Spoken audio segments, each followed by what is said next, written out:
Welcome back my YouTube channel SK Jha and associates. आज का जो हमारा टॉपिक है वो टॉपिक है स्पेशली मेटल स्क्रैप पे 2% टीडीएस अप्लीकेबल हुआ है 10 अक्टूबर 2024 से। तो बहुत से लोगों को कंफ्यूजन है, कई मेरे पास कॉल आए, तो मैं आज इसी मैटर पर बात करूंगा और आपको बताऊंगा जीएसटी डिपार्टमेंट को जब किसी प्रकार का कोई शक होता है तो डिपार्टमेंट के पास एक फ्यूचर सेक्शन है, फ्यूचर बेनिफिट सेक्शन, जिसको कहते हैं सेक्शन 51। तो वो सेक्शन 51 को अप्लीकेबल कर देता है और उसके अंतर्गत ये टीडीएस का प्रोविजन लाया है।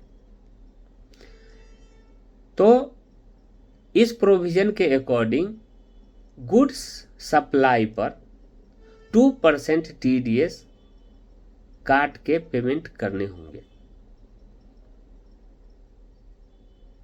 यानी कि आपको 2% टीडीएस जमा करने होंगे। 2% टीडीएस जमा करने के बाद आपको उसको रिफंड लेने के लिए रिफंड क्लेम करने होंगे। तो रिफंड क्लेम का आशय ये है कि अगर आपने रिफंड क्लेम किया है तो आपके जीएसटी अकाउंट की चेकिंग होगी। चेकिंग होने पे सब कुछ सही पाया गया तो आपको रिफंड कर दिया जाएगा। आपका जो टीडीएस का अमाउंट है वो रिफंड कर दिया जाएगा, अदरवाइज नहीं होगा। तो मेटल स्क्रैप पे जो धांधली होता है उसे रोकने के लिए, उसका नकेल कसने के लिए डिपार्टमेंट ने ये नया रूल अप्लीकेबल किया है और ये जीएसटी का सेक्शन 51 के अकॉर्डिंग ही होगा। साथ में आपको मैं ये बता दूं कि ये सिर्फ फिलहाल मेटल स्क्रैप पर ही अप्लीकेबल है। दूसरा, आरसीएम रिवर्स चार्ज मैकेनिज्म, यानी कि अगर एक डीलर किसी अनरजिस्टर्ड डीलर से, जिसके पास जीएसटी नंबर नहीं है और जिसके पास जीएसटी नंबर है, तो जिसके पास जीएसटी नंबर नहीं है उससे जीएसटी नंबर जिसके पास है वो माल खरीदता है, तो उस पे उसको आरसीएम रिवर्स चार्ज मैकेनिज्म का 18% पे करने होंगे पहले, फिर आप उससे माल लोगे। तो ये है आरसीएम। थर्ड आता है कि अगर दो अनरजिस्टर्ड पर्सन ने आपस में मूवमेंट किया तो वो इससे फिलहाल बाहर है, क्योंकि गुड्स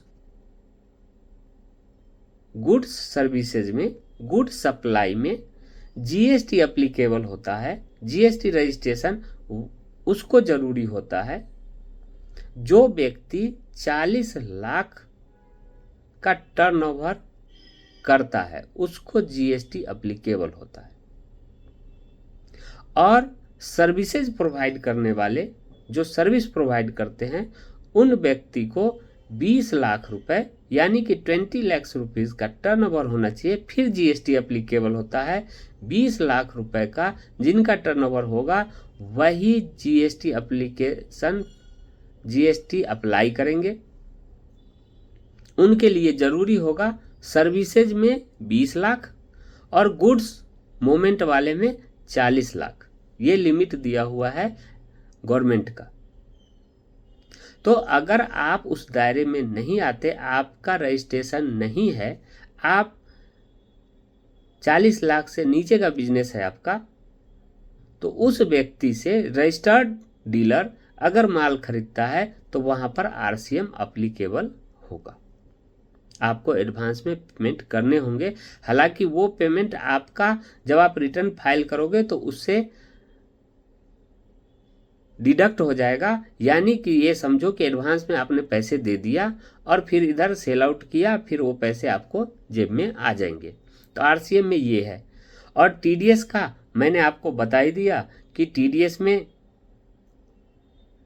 जो भी मेटल स्क्रैप का मोमेंट होगा उस पर 2% टीडीएस अप्लीकेबल होगा।